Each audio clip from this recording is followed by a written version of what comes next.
राजस्थान से पधारे संत श्री रंजीत साहब के और संत श्री गौरव साहब जी के भजनों को हम सुने, जो जीवन को छूने वाली पंक्ति है। प्रत्येक पंक्ति जीवन को स्पष्ट करती हुई चलती है। अब आइए, मैं निवेदन करता हूँ, प्रार्थना करता हूँ परम पूज्य सद्गुरुदेव जी से, आप अपने आशिक वचनों से हम सबों को आप्लावित करने की कृपा करें। परम पूज्य सद्गुरुदेव जी।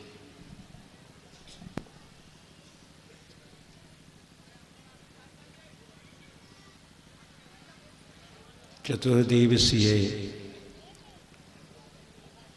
सद्गुरु कबीर महोत्सव के दूसरे दिन के दूसरे सत्र में मंचासीन सद्गुरु के विचारों को, कबीर साहब के क्रांतिकारी विचारों को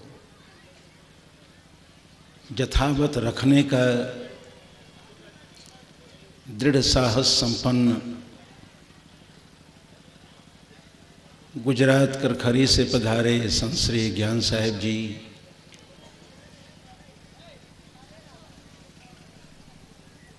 कई प्रदेशों में सद्गुरु कबीर साहब के विचारों को फैलाने में निरंतर प्रयत्नशील संत श्री सजीवन साहब जी, सद्गुरु कबीर धर्म मंदिर जैनपुर अयोध्या से पधारे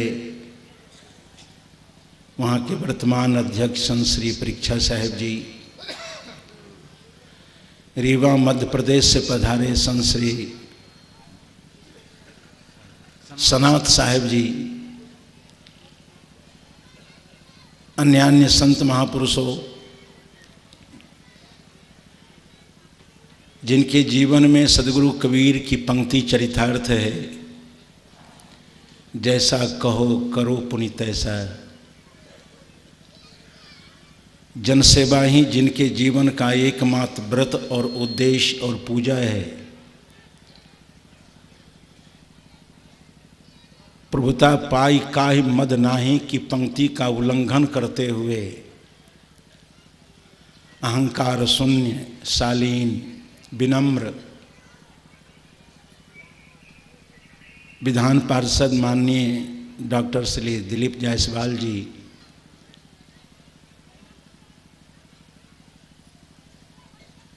दर्शक दीर्घा में बैठे धर्म प्रेमी सज्जनों, देवियों, बुद्धिजीवियों, धार्मिक, सामाजिक, राजनीतिक मंच से होने वाले विचारों को जनमानस तक पहुंचाने का गुरुतर भार लिए हमारी पत्रकार बंधुओं, ये जड़ चेतनात्मक जगत अपने आप में एक खुला हुआ ग्रंथ, देश काल में पढ़े बड़े बने गढ़े ग्रंथों को नहीं पढ़कर इस संसार की तरफ ही हम गंभीरता से झांकें। एक बात निर्विवाद रूप से हमारी चेतना पर छलक कर आएगी कि जगत कर्ममय, मिट्टी, पानी, आग, हवा के कणों में स्वाभाविक क्रियाशीलता के कारण पदार्थों में परिवर्तन हम देख रहे हैं। पशु और त्रियक जगत भी निरंतर निरालस स्वावलंबी होकर कार्यरत दिखाई पड़ रहे हैं। मनुष्य के कर्म से धरती मोती उगलती है। मनुष्य के कर्म जाते हैं कारखानों में तो जीवनों की बस्तियों का उत्पादन होता है। मनुष्य का कर्म जाता है अखाड़ा में तो कर्म उससे पहलवान बना देता है। छात्र छात्राओं का श्रम जाता है विद्यालय, महाविद्यालय, विश्वविद्यालयों में, तो उसका श्रम उसे IAS IPS बना देता है। मनुष्य का श्रम जाता है, साधना जाती है साधनालय में, तो उसी की साधना उसे शांति प्रदान करती है। पूरा जड़ चेतनात्मक जगत कर्ममय। भारतीय दार्शनिकों में मीमांसा दर्शन के आचार्य ने कर्म को ईश्वर माना है। कर्मेति मीमांसकाः, कर्म ही ईश्वर है।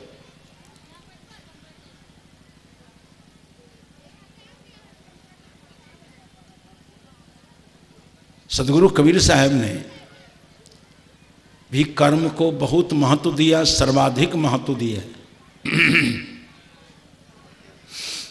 और जन जन के हृदय में श्रम भाव को जगाया।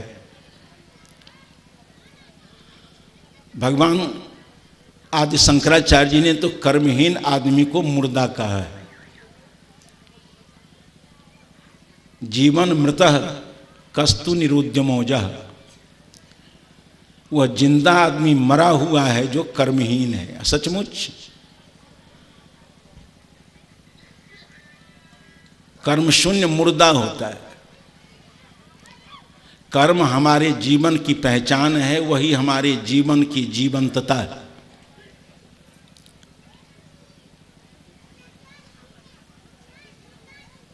लेकिन उस कर्म को संतुलित रखने के लिए कोई मापदंड तो हो, कोई व्यवस्था तो हो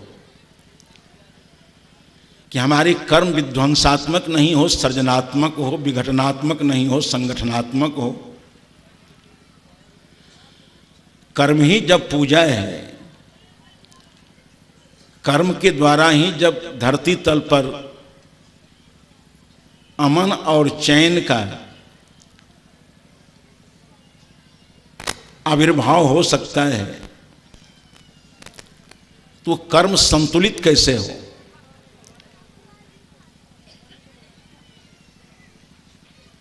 बातों को बहुत अधिक विस्तार करने का समय नहीं है। सूत्र रूप में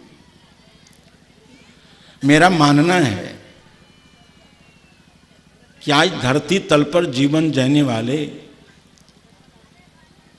हर मनुष्य के कर्म संतुलित हो सकते हैं। जानवरों के कर्म संतुलित हैं, उसको किसी शिक्षा की जरूरत नहीं है, गुरु की जरूरत नहीं है। ये प्रकृति मंडल भी स्वभाव में चलता है, पशु जगत भी स्वभाव में ही चलता है, किंतु वहाँ लाभ हानि का कुछ ज्ञान होता है। प्रकृति में लाभ हानि का ज्ञान नहीं है।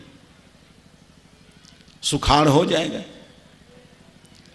चाहे पानी के बिना लोग मर जाएं, सारे पेड़ पौधे सूख जाएं, इसकी प्रवाह प्रकृति को नहीं। सुखाड़ हो जाता है, दहाड़ हो जाता है।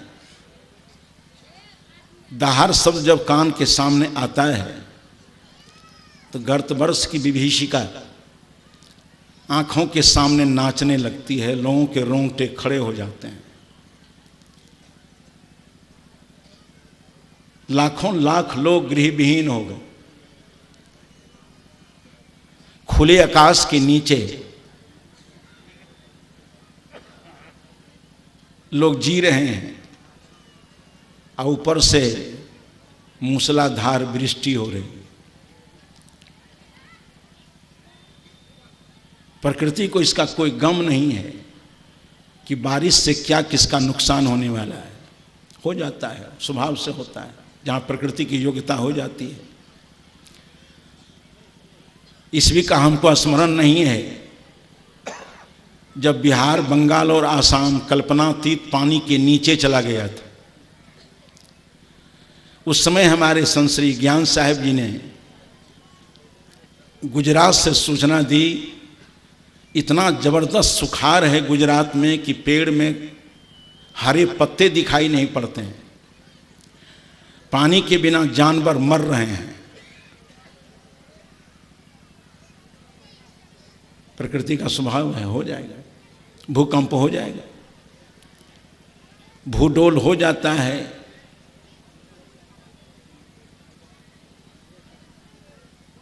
प्रकृति में भी क्रिया है, पशु भी क्रियाशील हैं, त्रियक भी क्रियाशील है, वो सभी स्वभाव में जीते हैं। लेकिन मनुष्य उस प्रकृति से, पशु जीवन से और त्रियक जीवन से अपना अस्तित्व अलग बनाता है। इसलिए कि मानव स्वभाव की 3 स्थितियां हैं, प्रकृति, विकृति और संस्कृति। फिर बिना किताबों को पढ़े इस समाज को देखिए, पढ़िए, इस समाज में जीवन जीने वालों को देखिए, इसका स्पष्ट प्रमाण ये समाज दिखाई पड़ता है कि प्रकृति में जीने वाला इंसान है, विकृति में जीने वाला शैतान है, दुर्भाग्य से जिसकी संख्या धीरे धीरे पनपती जा रही है। प्रकृति और विकृति का अतिक्रमण करके संस्कृति में जीने वाला भगवान है। इंसान के 3 रूप हैं। प्रकृति में जीने वाला इंसान, धरती तल पर उससे कोई उपद्रव नहीं है। लोकोक्ति में एक पंक्ति आती है कि न उद्धो को लेना न माधो को। इस पद्धति में जो आदमी जीता है उससे क्या आपत्ति है इस समाज को। न किसी का अन्याय सहता है, न किसी के साथ अन्याय करता है। बहुत बढ़िया नियम है। दुनिया से सेवा चाहता है, सेवा दिए जाता है, प्यार चाहता है, प्यार दिए जा रहा है, न्याय चाहता है, न्याय दिए जा रहा है। ये प्रकृति में जीने वाले लोगों से धरती तल पर कोई उपद्रव नहीं है। दुकान में चला गया, सामान लिया है, दाम दे दिए। बस में बैठा, कंडक्टर ने कहा नहीं, सीधे 100 रुपये का नोट बढ़ाया, जो भाड़ा लेना हो ले लो, शेष लौटा दो। इस प्रकृति में जीने वाले लोगों से धरती तल पर कोई उपद्रव नहीं है। कम से कम प्रकृति में जी करके हम लोग इंसान तो बनने का साहस करें। तो प्रकृति में जीने वाला इंसान, विकृति में जीने वाला शैतान है। उसकी शैतानियत है कि प्यार चाहता है किंतु प्यार देता नहीं, न्याय चाहता है, न्याय देता नहीं है, सेवा चाहता है, सेवा देता नहीं है। कपड़े की दुकान पर जाता है, दुकानदार से 35,000 रुपये का कपड़ा ले लिया है। दुकानदार तो फूले नहीं समा रहा है कि आज हनुमान जी की पूजा काम कर गई। एक ही आदमी 35,000 के कपड़े ले लिए। खुशी को संभार नहीं रहा है। इतने में उस व्यक्ति ने अपने नौकर से कहा है कपड़े की गठरी को उठाओ। तब दुकानदार के चेहरे पर पीलापन आने लगा। ये कहाँ फंस गए भाई। फिर भी उसने साहस किया दबे स्वर में कि भाई जी, दाम नहीं दिए, सामान उठा रहे हो। अब इस दर्शक दीर्घा में इस प्रकृति में जीने वाले कितने लोग हैं, होंगे जरूर, जहां तक मेरा ख्याल है। जब दुकानदार ने कहा कि सामान उठाया, दाम नहीं दिए, तो उस महाशय जी ने दाम तो नहीं दिया, इन आंख का क्षेत्रफल बढ़ा करके कहा कि तुम हमको पहचानते नहीं हो। दुकानदार से लिया सामान और दाम के बदले में आंख का क्षेत्रफल बढ़ा करके अपना परिचय दिया। ये इंसानियत है कि शैतानियत है कि हैवानियत है? सामान लिया, दाम दे दो। हमारे ऋषि ने कहा था कि सूर्यताम धर्म सर्वस्वम श्रुत्वा चैवावधार्यताम। निष्कर्ष आत्मनः प्रतिकूलानि न परेशान समाचरेत, एष धर्म सनातन। समग्र शास्त्रों को पढ़ो, नीति ग्रंथों को पढ़ो, धर्म ग्रंथों को पढ़ो, संत वाणियों को सुनो, पढ़ो, गूंदो, उसको धारण करो। इन व्यवहार के क्षेत्र में आत्मनः प्रतिकूलानि न परेशान समाचरेत, दूसरे के द्वारा किया गया व्यवहार जो तुमको पसंद नहीं है, वैसा व्यवहार दूसरे के साथ न करो। एष धर्मः सनातन।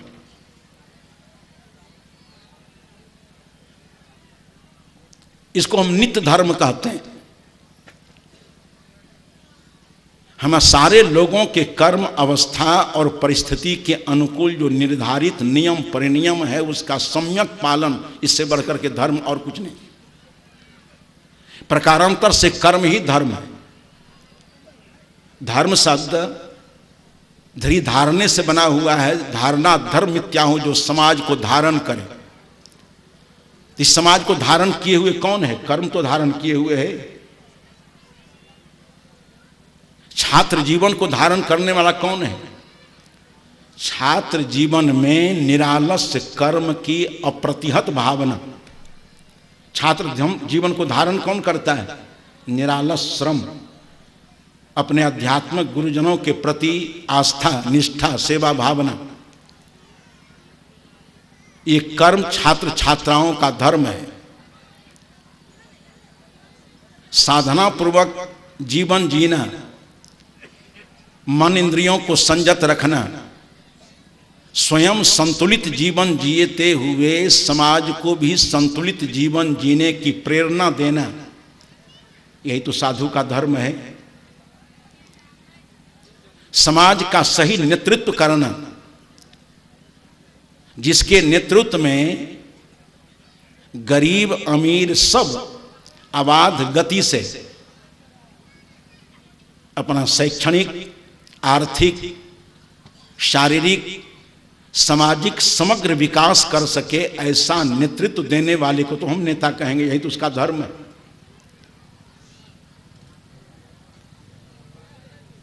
ये हमारी माता बैठी हैं, पातिव्रत धर्म इसको धारण करती है, इसकी मर्यादा को बनाती है।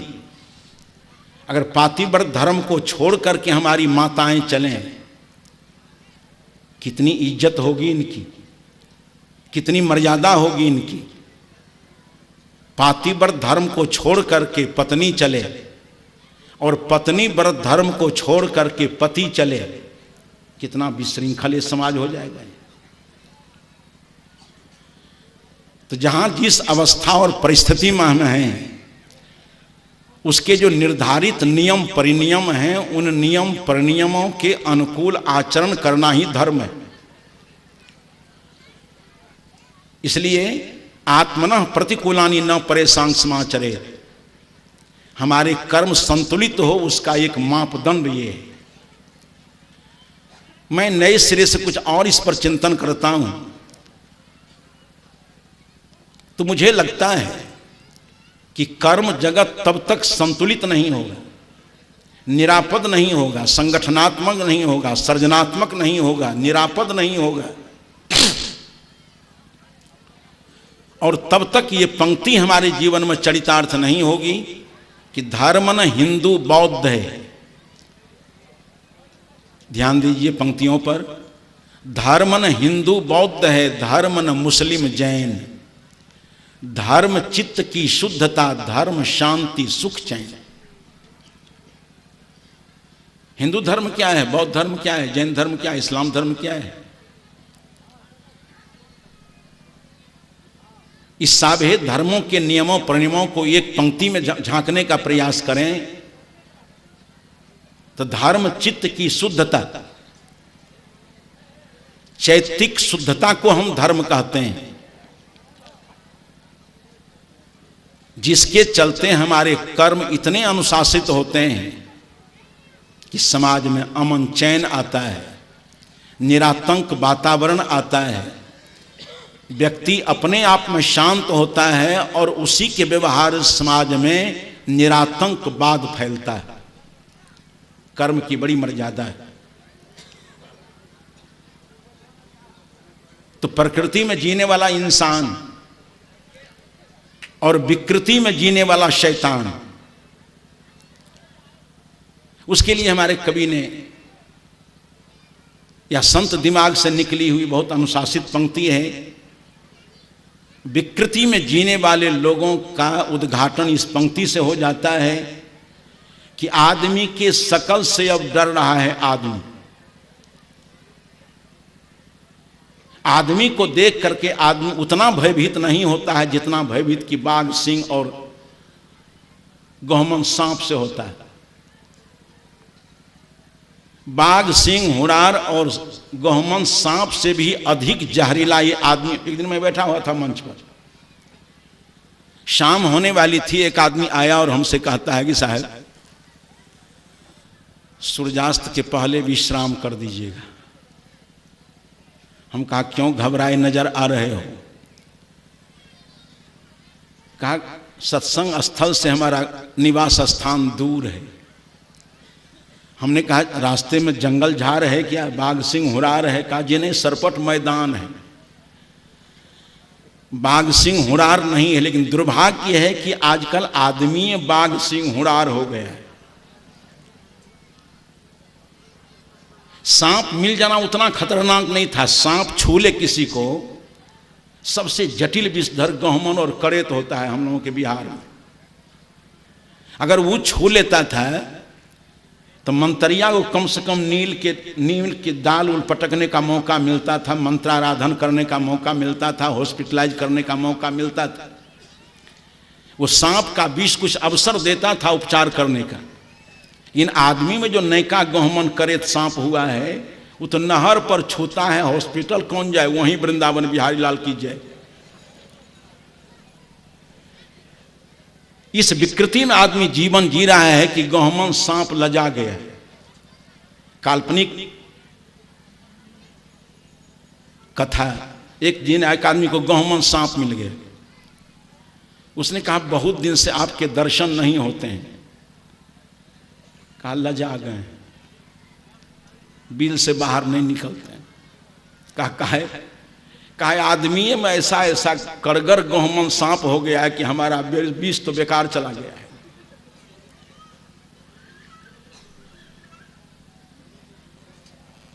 आदमी से आदमी डरता है। कवि ने कहा कि आदमी की शकल से अब डर रहा है आदमी। आदमी को लूट कर घर भर रहा है आदमी। इसको भी किताब पढ़ने की जरूरत नहीं, व्यवहार में देखने की जरूरत। आदमी को लूट कर घर भर रहा है आदमी। आदमी ही मारता है, मर रहा है आदमी। समझ में आता नहीं क्या कर रहा है आदमी। सारे दुख दर्द के कारण बने हुए हैं विकृत व्यक्ति के अनैतिक आचरण। तो प्रकृति में जीने वाला शैतान, विकृति में जीने वाला, प्रकृति में जीने वाला इंसान, विकृति में जीने वाला शैतान, प्रकृति और विकृति का अतिक्रमण करके संस्कृति में जीने वाला भगवान। किसी शायर ने बहुत अच्छा कहा है, इंसान का कर्म इंसान को इंसान बना देता है। इंसान का कर्म इंसान को इंसान बना देता है। इंसान का कर्म इंसान को शैतान बना देता है। अगर समझ बूझ सही करके कर्म करे तो इंसान का कर्म इंसान को भगवान बना देता है। विश्व के इतिहास में जितने भगवान और भगवतियों को आप देखते हैं, श्रेष्ठ पुरुषों को देखते हैं, उनके जीवन के अगल बगल ऊपर नीचे कर्म के अलावा और कुछ नहीं। कर्म ने ही उसको उत्थित किया है, विकसित किया है। एक नीतिविद ने बड़ा अच्छा कहा कि जात धोधा व्रजत उच्चै नरः स्वयरेव कर्म भी। बहुत सटीक उदाहरण के साथ, कूपस्य खनिता जदवत प्रासादस्यैव कारकः जात धोधा नरः स्वयरेव कर्म भी अधः अधः जाति व्रजत उच्चै। मनुष्य अपने कर्मों के द्वारा धीरे धीरे नीचे उतर जाता है। अपने ही कर्मों के द्वारा धीरे धीरे ऊपर उठ जाता है। उदाहरण दिया है, कूपस्य खनिता जदवत। कूप खोदने वाला मिस्त्री इसी समान धरातल पर अपना श्रम शुरू करता है और खोदते खोदते मिट्टी को कुरेद कर बाहर फेंकते फेंकते 50 हाथ नीचे चला जाता है। इसी समान धरातल पर एक राजमिस्त्री ईंट पर ईंट जोड़ना शुरू करता है। कुछ ही दिनों के बाद 50 हाथ ऊपर चला जाता है। अपने ही कर्मों के द्वारा आदमी अभिनंदित होता है, अपने ही कर्मों के द्वारा आदमी अभिवंदित होता है, अपने ही कर्मों के द्वारा समाज में समादृत होता है, अपने ही कर्मों के द्वारा अनादृत होता है। कर्म की बड़ी गहन महिमा है। ये हम सारे लोगों का कर्म जगत बिल्कुल संतुलित हो जाए, इसके लिए कोई नियम, उसको भी किताब पढ़ने की जरूरत नहीं है, अपने ही जीवन को पढ़िए। प्रत्येक जीवन के अंदर चाह है और उसके बाह्य जीवन में राह है। एक बार लौटे हम लोग अपने जीवन की तरफ, छोड़ दीजिए वेद वारण कुरान पुराण नीति ग्रंथ को, आपका जीवन भी एक ग्रंथ ही है। अपने जीवन के बाह्याभ्यंतर धरातल को हम झांकें तो सबके अंदर भीतर चाह है, मुर्दा को छोड़कर। मुर्दा में कोई चाह नहीं होती है, इसलिए कोई क्रिया भी नहीं है, कोई राह भी नहीं है। हम आप सभी लोगों के अंदर चाह है और भीतर राह है। जब तक व्यक्ति व्यक्ति के चाह और राह में समन्वय नहीं होगा, हम मंदिर में जाते रहें, मस्जिद में जाते रहें, हरे राम हरे कृष्ण कृष्ण कृष्ण हरे हरे कहते रहें, ओम भूर्भुवः तत्सवितुर्वरेण्यं भर्गो देवस्य धीमहि इसकी चर्चा करते रहें, कुछ होने जाने का नहीं। ये लंबी लंबी बात करने वालों के बीच भी बड़ी गड़बड़ी होती रहती है। मैं एक जगह बहुत बड़ा यज्ञ में गया तो यहीं से शुरुए करता था वो पंडित लोग, ओम भूर्भुवः तत्सवितुर्वरेण्यं भर्गो देवस्य धीमहि धियो जो न प्रचोदयात्, सविता तुम हमारे बुद्धि शक्ति को प्रेरित करो। फकड़ा तो खूब पढ़ ले, रमनम्मा चादर ओढ़े हुए हैं, उससे भी संतोष नहीं है तो समूचे ललाट पर रमनम्मा छापे हुए चंदन से।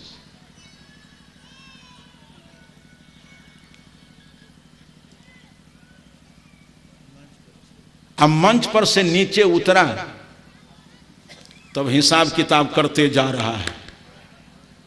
हमने कहा हद हो गई। तो गायत्री मंत्र पढ़ने से नहीं होगा, हरे राम कृष्ण कृष्ण हरे हरे कहने से। अगर हरे राम कहोगे तो राम का भी इशारा यही है कि ए मेरे देश के लोगों, सप्तम सम मोहि मैं जग देखो, हमको तुम अयोध्या मत देखो। कृष्ण कहते हैं हमको तुम वृंदावन बरसाने गोकुल मत देखो।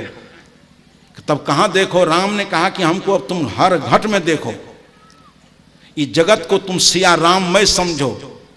भगवान कृष्ण ने कहा कि मेरे भक्तों, यो मांग पश्यति सर्वत्र सर्वं च मयि पश्यति तस्याहं न प्रणश्यामि स च मे न प्रणश्यति। जो मुझको सबके अंदर देखता है, सबको मेरे अंदर देखता है। बताओ, ऐसी दृष्टि जब हमारे पास हो जाए तो कौन किसके साथ आघात करेगा, कौन किसके साथ मिलावटबाजी करेगा, कौन किसके साथ ईर्ष्या करेगा, द्वेष करेगा। जिस दिन ये भावना हमारी हो जाएगी उस दिन तो भगवान कृष्ण की पंक्ति गीता वाली हमारे व्यवहार में चरितार्थ होगी कि सर्वभूत हिते रता, सभी भूत प्राणियों के हित में हमारा जीवन रत हो जाएगा। सदगुरु कबीर की पंक्ति हमारे जीवन में व्यवहार में चरितार्थ होगी कि सब घट मेरो प्राण है चोट काहीं पर डारो। ये कर्म सुधार के ही सारे नियम पर नियम है। गोस्वामी तुलसीदास जी ने रामचरितमानस में एक पंक्ति कही है कि सिया राम मैं सब जग जानी। थोड़ा सा विषयांतर जाता हूं, विषयांतर नहीं बल्कि बिल्कुल प्रासंगिक ही है। हमारी कर्म धारा चलती है, ध्यान दीजिए। हमारी जीवन धारा भी एक झरना, नदी को आप देखते हैं, नदी की धारा खलखल चलती है। इसको समेट रखने के लिए नदी के दो तट होते हैं कि नहीं? दो तटों के नियंत्रण में पानी की धारा चलती है। अगर तटों के नियंत्रण में पानी हो तो उस पानी से कोई उपद्रव है जी? उससे कोई जान माल की क्षति हो सकती है? जब वही तटों का लंघन करके पानी फैल जाता है तो पानी उपद्रवकारी हो जाता है।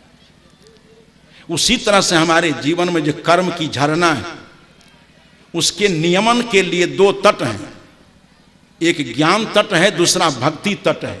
और ज्ञान भक्ति का कोई उपयोग नहीं है व्यवहार में, दोनों गपशप है। हमारी कर्म धारा को नियंत्रित करने के लिए दो तट हैं, भक्ति योग और ज्ञान योग। कर्म योग को नियंत्रित करने के लिए भक्ति योग और ज्ञान योग है। गोस्वामी तुलसी ने रामचरितमानस में एक पंक्ति कही, ये भक्ति भावना है कि सिया राम में सब जग जानी। बड़ा अच्छा, ये जगत क्या है तो सिया राम में है, ये भक्ति भावना है। अब भक्ति भावना भावित कर्म कैसा आया? जब आपने इस बात को समझा कि सिया राम में सब जग जानी, सिया देह को जानिए तामे चेतन राम, तब क्या हो गया? ये दुनिया सिया राममय हो गई। तब कर्म कैसा होगा? करो करो प्रणाम जोर जुग पानी। जब ये जगत सिया राममय है तो सबको प्रणाम करो ना भाई। ये भक्ति भावना तो हमारे पास है, किंतु भक्ति भावना कर्मयोग नहीं है। पूरी पंक्ति है कि सिया राम में सब जग जानी, करो प्रणाम जोर जुग पानी। भक्ति योग रह गया, उससे अनुशासनहीन कर्म हो गया हमारा। मूल पंक्ति हट गई, सिया राम में सब जग जानी, करो प्रणाम जोर जुग पानी। विलक्षणता क्या आ गई? तो सिया राम में सब जग जानी, अब बेचही दूध मिला वहीं पानी। कर्मयोग बिगड़ गए, इसलिए भक्ति योग का नियंत्रण कर्मयोग पर नहीं रहा है। हमारे कर्मयोग का नियामक है भक्ति योग, उसी तरह से कर्मयोग का नियामक है ज्ञान योग। ज्ञान योग क्या है? भगवान कृष्ण ने कहा कि आत्मोपम्येन सर्वत्र समम पश्यति योर्जुन, सुखं वाजदि वा दुखं सयोगी परमो मता। अर्जुन, सुख और दुख में जो अपनी आत्मा के उपमा से सबके साथ व्यवहार करता है, मेरी निगाह में वो युक्त पुरुष है, योगी है, संयत पुरुष है। इस सारे के सारी व्यवस्थाएं कर्मयोग को सही करने के लिए। मेरा मानना है कि वो कर्म तब तक अनुशासित नहीं होगा, वो कर्म तब तक संगठनात्मक नहीं होगा, सृजनात्मक नहीं होगा, अमन चैन विस्तारक नहीं होगा, जब तक कि चाह और राह में समन्वय नहीं हो जाता। ऋग्वेद के ऋषि ने कहा कि मित्रस्य मां चक्षुषा सर्वाणि भूतानि समीक्षन्ताम, मित्रस्याहं चक्षुषा सर्वाणि भूतानि समीक्षे। इस ऋग्वेद के मंत्र में चाह और राह का समन्वित रूप दिखाई पड़ता है। सबके अंदर चाह क्या है कि मित्रस्य मां चक्षुषा सर्वाणि भूतानि समीक्षन्ताम। हम लोगों के अंदर चाह है कि नहीं? अंधेरी रात में चले जा रहे हैं, गहमन सांप अगर पैर में लिपट गया है तो चाह यही है कि वो भी हमको नमस्कार करके चल जाए तो बड़ा अच्छा है। कभी नहीं कोई चाहेगा कि पैर में जो लिपट गया है गहमन सांप हमको भमोर ले। यहीं हमारा वृंदावन बिहारी लाल की जय हो जाए। उस सांप भी पैर में लिपट गया है तो भी हमारा पैर चुम्बन करके नमस्कार करके चल जाए। चाह हमारी ऐसी है। आप लोग अपनी तरफ लौट करके देखो, प्रत्येक पति के अंदर ये चाह है कि उसकी पत्नी एक पतिव्रत धर्म का पालन करे। प्रत्येक पति के अंदर ये चाह है, एकदम अप्रतिहत चाह है कि उसकी पत्नी एक पतिव्रत धर्म का पालन करे। तो इसी नियम में पति को भी जुड़कर चलना चाहिए कि नहीं? जिस समय पति यह चाह रहा है कि उसकी पत्नी एक पतिव्रत धर्म का पालन करे, उसी समय पति को भी वह पगडंडी पकड़नी चाहिए और यह ख्याल बनाना चाहिए कि वह भी एक पत्नी व्रत धर्म का पालन करना शुरू कर दे। पत्नी चाहती है कि उसका पति एक पत्नी व्रती हो।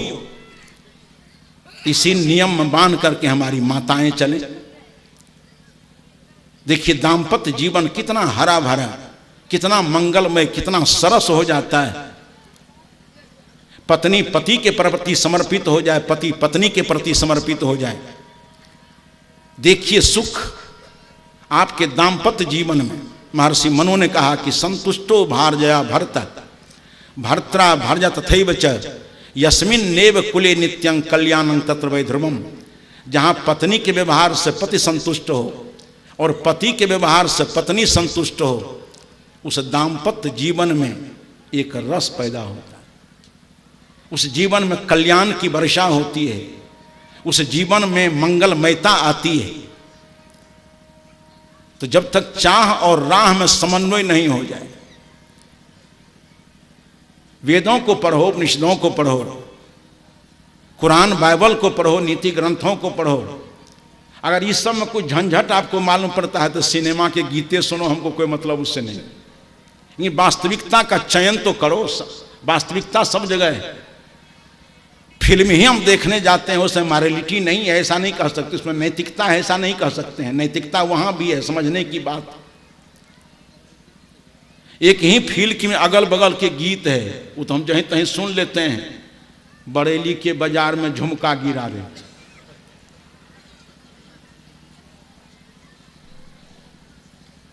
लेकिन उसी फिल्म के अगल बगल में एक गीत है जो वेद की ऋचा से कम नहीं है, कुरान के आयत से कम नहीं है, बाइबल के मंत्र से कम नहीं है, सदगुरु कबीर के साखी और रहीम के दोहे से कम नहीं है।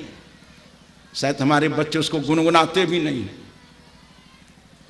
एक दिन सांस्कृतिक कार्यक्रम, एक लड़का आश्रम में ही रहता था, प्रधानाध्यापिका ने कहा तुम भजन गाओ।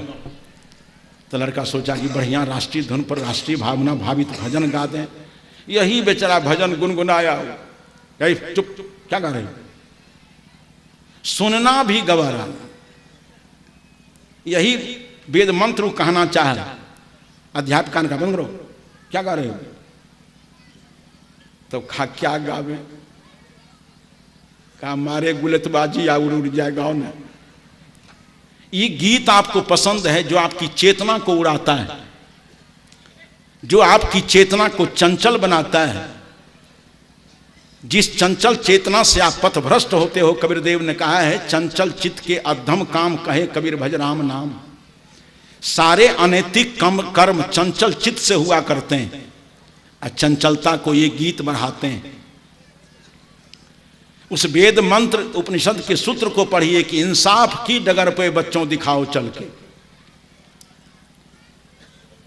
इस भजन की आवश्यकता समाज को आज है कि इंसाफ की डगर पे बच्चों दिखाओ। इंसाफ माने न्याय के मार्ग पर चलो। न्याय मतलब चाह और राह का समन्वय करके चलो, ज्ञान और कर्म का समन्वय करके चलो। हर आदमी के पास ज्ञान है, किंतु ज्ञानानुकूल कर्म नहीं है। कर्म को विशृंखलित होने का मुख्य कारण यही है। ज्ञान सबके पास। मैं एक बार एक जगह बैठा हुआ था, कई वर्ष पहले की बात। गिद्धवास के बगल में लक्ष्मीपुर गांव है, छोटी सी हमारी कुटी है, वहां मैं बैठा हुआ था। उत्तर से एक सड़क आती है, कुटी के पास से दक्षिण की तरफ भी जाती है, पूर्व भी मुड़ जाती है। बड़ा विचित्र संसार है। एक आदमी आ रहा है, जय हनुमान ज्ञान गुण सागर। हम काई तंबाकू रगड़ रहा है कि हनुमान जी को रगड़ रहा है। भाई तंबाकू रगड़ रहा है, जय हनुमान ज्ञान गुण सागर जय कपिउस्ते लोग। एकदम हनुमान जी को रगड़ करके वसौनी करके छुट्टी कर दिया। हनुमान चालीसा पाठ करते आ रहा है, तंबाकू रगड़ते आ रहा है। दुर्योग से हमारे उसकी आंखें पड़ी नहीं। आश्रम के पास आकर के पूर्वाभिमुख हो गया, पूर्व की तरफ चल दिया। पृष्ठभाग से मैंने उसको देखा, 10 कदम आगे बढ़ गया तो हमने कहा कि अरे भाई कौन जा रहे हो। मैं इस तरफ मुड़ करके देखा, और जैसे पर हमारे ऊपर उसकी नजर पड़ी, बना बनाया माल भीतर जाने के लिए था, झट से हाथ को पीछे किया, नजदीक आकर के हमसे कहता है कि साहब क्या आज्ञा है, क्या काम है साहब। हमने कहा कोई काम नहीं है, जाओ काम हो गया। वो हमसे पूछता है कि साहब क्या आज्ञा है, हमके बस काम हो गया। कहा हुजूर कुछ कहे नहीं, हम कि मैं यही जानना चाहता है कि तंबाकू रगड़ना खाना तुम्हारे स्वभाव के विपरीत है कि नहीं। तुम अपने घर से चले थे, अगर घर से चलने के बाद तुम चादर के नीचे अठोतरी माला लिए जपते आते, हमारे ऊपर तुम्हारी नजर पड़ती तो चादर से तुम हाथ को बाहर कर देते ताकि गुरुजी देख लें कि हम इतने कड़गर भगत हैं कि राह चलते भी माला जपते हैं। भक्त होने का अहंकार तुम्हारा पुष्ट हो जाता है। लेकिन तुम तंबाकू रगड़ते, तंबाकू से मैंने कोई चर्चा नहीं की, तुमको धिक्कारा नहीं, ललकारा नहीं, हमारे ऊपर नजर पड़ते तुमने बना बनाया माल को धराशायी कर दिया है। काहे? तुम्हारा स्वभाव तुमको ठेस पहुंचाने लगा। कर क्या रहे हो, किसके पास जा रहे हो? जब तुम्हारा स्वभाव कह रहा है तंबाकू खाना बुरा है, जो आदमी अपना ही धोखा अपने से देता है, उस संसार को धोखा दे तो कौन आश्चर्य है। फिल्म में ही कोई गीत आया है, देते हैं भगवान को धोखा, इंसान को क्या छोड़ेंगे। आज भगवान को भी आदमी धोखा देता है, अपने को धोखा दे रहा है। उसका ज्ञान है, उसका स्वभाव है कि तंबाकू खाना बुरा है, लेकिन स्वभाव के अनुसार कर्म नहीं है। कर्म को विसंगत होने का यही कारण। कर्म के अनुसार ज्ञान के अनुकूल कर्म हो, स्वभाव के अनुकूल कर्म हो। एक दिन मैं बोल रहा था कि स्वभाव ही धर्म है। एक लड़का आया, कहा गुरुजी तब हम लोगों की खिंचाई काहे करते हैं। हमने कहा क्या हुआ? कहा जब से मंच पर बैठते हैं तो जीना हम लोगों का मुश्किल रहता है। शराब मत पियो, बीड़ी मत पियो। शराब पीना तो हमारा स्वभाव है, सिगरेट पीना स्वभाव है। हमके बेटा इसलिए कुछ पढ़ना लिखना चाहिए।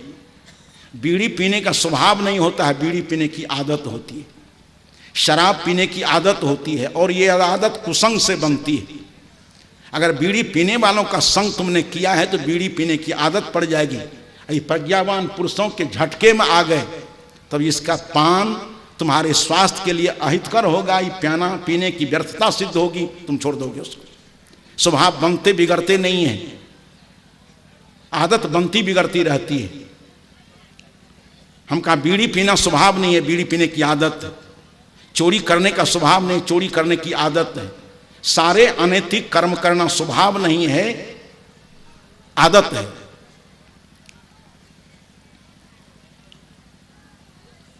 तो कर्म के ज्ञान के अनुकूल कर्म, चाह के अनुकूल राह, स्वभाव के अनुकूल आचरण। क्या करना चाहिए क्या नहीं करना चाहिए अपने से पूछिए, सबसे। इसलिए महर्षि मनु ने कहा है श्रुति स्मृति सदाचार स्वस्य च प्रियमात्मनः एतत् चतुर्विधा प्राहु साक्षात धर्मस्य लक्षणम। श्रुति प्रतिपादित, स्मृति प्रतिपादित सदाचारी पुरुषों के द्वारा परंपरागत विचारों के अनुकूल जो नियम है वो धर्म है। और आत्मप्रियता, जो आपके लिए प्रिय हो, आपके लिए क्या क्रिया प्रिय होगा। दूसरे के द्वारा कर्म आपके प्रति आते हैं और आपके द्वारा किए गए कर्म दूसरे के प्रति जाते हैं। कर्म अपने लिए नहीं होता है, कर्म सर्वदा दूसरे के लिए होता है।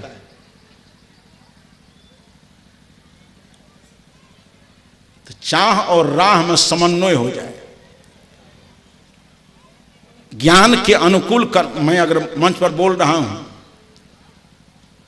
अब बोलने लगूं कि शराब पीने वालों शराब पियो, बीड़ी पीने वालों बीड़ी पियो, व्यभिचार करने वाले इंद्रिय लंपट हो जाओ, माता पिता की अवज्ञा करने वाले जम करके माता पिता की अवज्ञा करो, भाई का हक मारने वाला भाई खुलेआम भाई का हक मारो, समाज का शोषण दमन उत्पीड़न करने वाले निःसंकोच होकर समाज का शोषण दमन उत्पीड़न करो।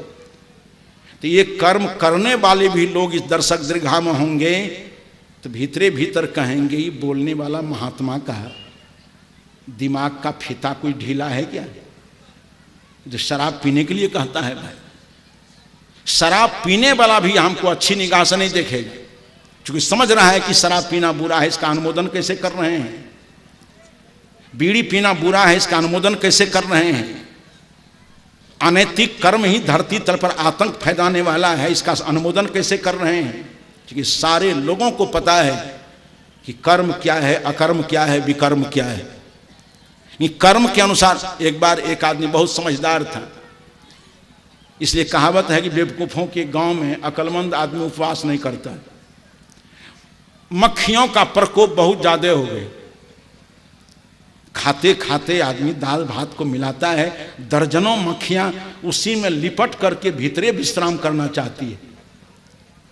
आदमी खाते खाते परेशान है, सोता है तो नाक पर मक्खी, आंख पर मक्खी, नींद नहीं आ पाती है। वो बुद्धिमान को लगा कि यहाँ के लोग मक्खियों के प्रकोप से आतंकित हैं, आक्रांत हैं, यहाँ कुछ रोजगार चल सकता है। उसने एक विज्ञापन निकाला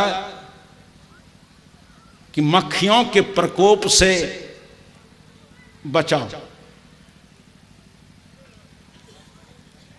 कहा मक्खियों का बड़ा उपद्रव है, चलो इसका प्रशिक्षण ले लो।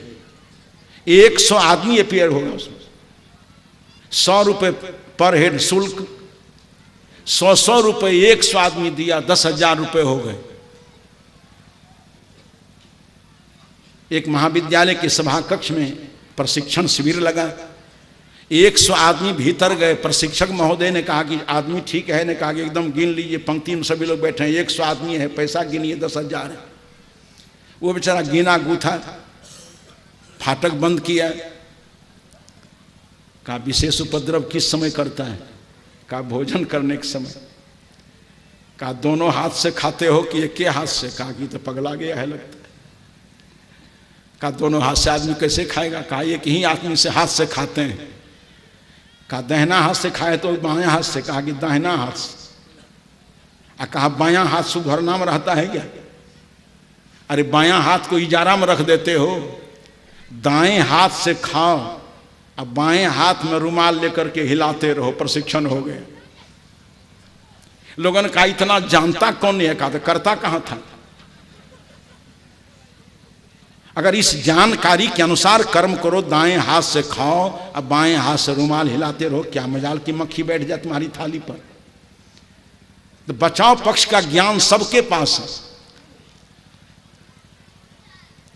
अनैतिक कर्म को आदमी जानता है कि अनैतिक कर्म है, तब चोरी छिप करके करने जाता है, अंधेरी रात में जाता है, बैक डोर से जाता है, क्योंकि कर्म करता जान रहा है कि गलत कर्म है चोरी करना। मैंने कहा कि उस दिन कर्म हमारे मंगलमय हो जाएंगे, कर्म हमारे संतुलित हो जाएंगे जिस दिन चाह और राह में समन्वय हो जाएगा। जब तक चाह और राह में समन्वय नहीं होगा, कुछ भी उपचार करते रहो, उस तरह से हमारे जीवन में परिवर्तन नहीं होगा जिस तरह से काल्पनिक ही कथा हो किंतु प्रासंगिक सी लगती है, जिसको कह करके मैं बातों को विराम दे दूंगा। हजार उपचार चलते रहेंगे, चाह और राह का समन्वय नहीं होगा तब तक कर्म जगत मंगल में नहीं हो सकता है। उस तरह से एक गांव में एक कुआं था, अब मुंडा कुआं, जिसमें जगत ऊपर बना हुआ नहीं था। आश्विन कार्तिक महीने कुत्ते पगला जाते हैं। एक कुत्ती के फेरा में 2 कुत्ता, एक के कान पकड़े हुए, एक के गलफर पकड़े हुए हैं, अब दोनों को एक दूसरे काटते हुए बेचारा कुआं में उलट गए। दोनों कुत्ते कुआं में चले गए।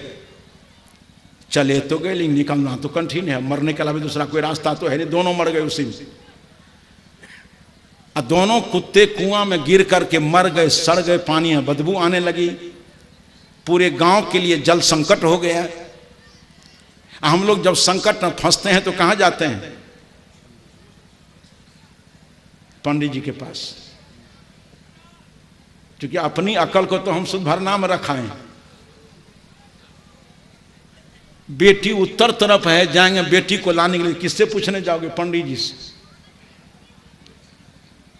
खेत में बीज बोना है ना, बीज, अरे भले आदमी, बीज खेत में बोना है तो इसकी भी राय लेने पंडिते के पास जाता है, जो जिंदगी भर अगाऊ खाता है, खेती करने का कोई ज्ञान उसके पास नहीं है। जहां कहीं समस्या में हम फंसते हैं, पंडित जी अब मेरा बड़ा चतुर होता है, कुछ न कुछ हिसाब किताब लगा देगा, बुधिये की रोटी खाता है। तब लोगों ने जाकर कहा कि पंडित जी आप कैसे निश्चिंत पड़े हुए, आप पुरोहित हैं, पुर का हित करने वाले, पूरे गांव में जल संकट आ गया है, 2 कुत्ते कुआं में गिर करके मर गए हैं, पानी अपेय हो गया है। कहा त्रैलोक पावन कर्त्री गंगा की धारा यहाँ निरंतर प्रवाहित है, पानी अपेय कैसे हो गया? कहा पंडित जी क्या करें तो? कहा 100 घड़ा पानी कुआं में से निकाल दो, 100 घड़ा गंगा जल डाल दो। बेवकूफ लोगों ने वैसा ही किया, 100 घड़ा पानी निकाल दिया, 100 घड़ा गंगा जल डाल दिया, तो कुत्ता और सड़ गया उसमें। उपचार होता जा रहा है, बदबू बढ़ती जा रही है। दूसरी पंडित की टोली के पास गया, कहा कि समस्या ये है। कहा कुछ उपचार किए हो कि नहीं? कहा एक पंडित जी की बात माने हैं, 100 घड़ा पानी निकाला, 100 घड़ा गंगा पानी डाल दो पंडित जी, और तुरंत स्थिति बदतर होती जाए। वो कुछ नहीं जानता, हमारी बात मानो। कहा क्या करें? आजकल ये नया रोग चला है, तो पता नहीं उससे कब क्या लाभ होने वाला है। कहा 101 लड़कियों को लाओ, ये नया पागलपन है। 101 लड़कियों को लाओ, एक रंग के साया साड़ी ब्लाउज दो, और सबके सिर पर गेरुली दो, और उसके ऊपर घड़ा रखो, और सौंसे गांव की परिक्रमा करो। पागलपन भी होता है ऐसा। 101 लड़की के कपार पर गेरुली रख करके पूरे गांव में चक्कर कटवा दिया। पानी जस के तस ही नहीं रहा, और बदबू आने तो कुत्ता सड़ गया। पानी अलग, मांस अलग, हड्डी अलग।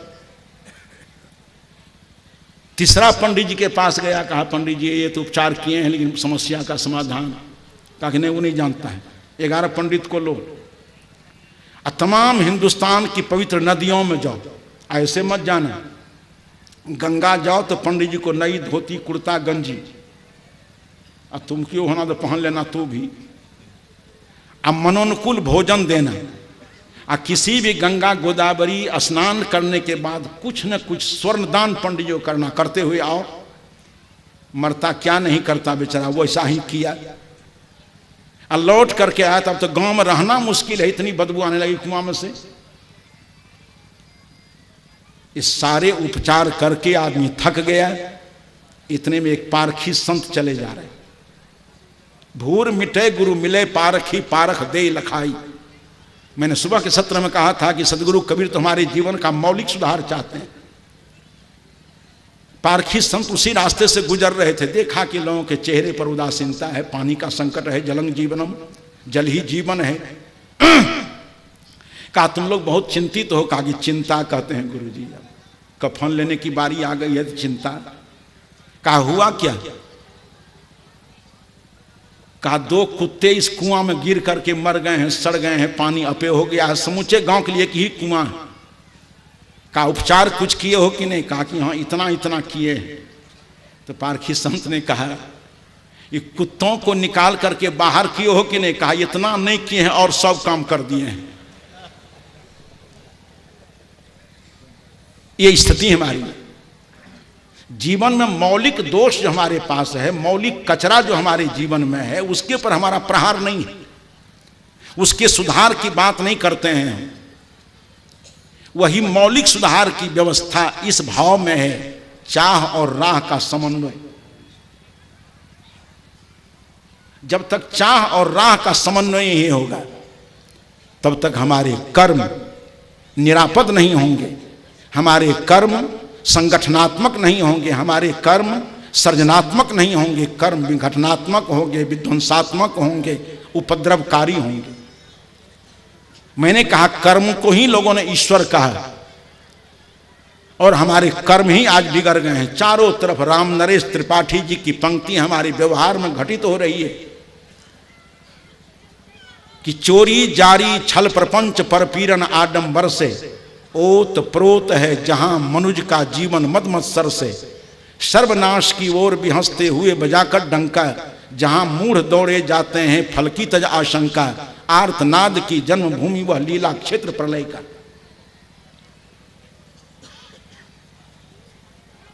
उस कर्म का हम संतुलन चाहते हैं तो नए सिरे से हम चिंतन करें, अपने जीवन के बाह्याभ्यंतर का अध्ययन करें कि हमारी आंतरिक चाह क्या है, हमारी बाहर की राह क्या है।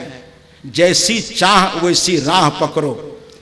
जिस दिन चाह और राह में समन्वय हो जाएगा, उसी दिन हमारे कर्मों में संयतता आ जाएगी, मंगलमयता आ जाएगी। कर्म के द्वारा धरती तल पर अमन चैन का जाल बिछ जाएगा और उस दिन हमारे जीवन के वातावरण में वो पंक्ति चरितार्थ होगी जिसको आप लोग उच्च स्वर से कह दो, सर्वे भवन्तु सुखिनः